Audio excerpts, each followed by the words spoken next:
আপনি যখন নিজের ছবি গুগলকে বা জেমিনি অ্যাপে যখন আপলোড করছেন, সেই পারমিশন তো দিচ্ছেন। তো আশা করছি আপনারা ছবি দুটো দেখে বুঝতে পারছেন ছবি দুটোর মধ্যে নতুন ক্যারেক্টার কিরকমভাবে অ্যাড করা হয়েছে।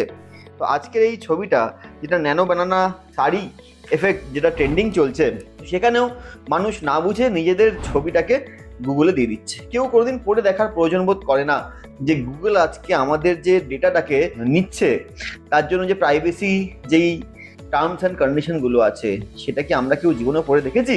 আমরা তো শুধু আই এগ্রি করে দিই বা টিক মেরে দিয়ে এগিয়ে যাই।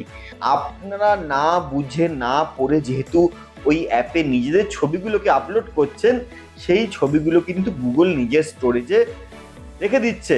আজকে আমার ছবিটাতেই দেখুন, আগের ছবিটা পরের ছবিটা, যেখানে দেখতে পাচ্ছেন যে এই যে পিছনে ক্যারেক্টারগুলো এসছে, এই ক্যারেক্টারের ছবিগুলো কিন্তু আমাদের থেকেই নেওয়া ছবিগুলো, যেগুলো কিন্তু আজকে গুগল ইউজ করছে।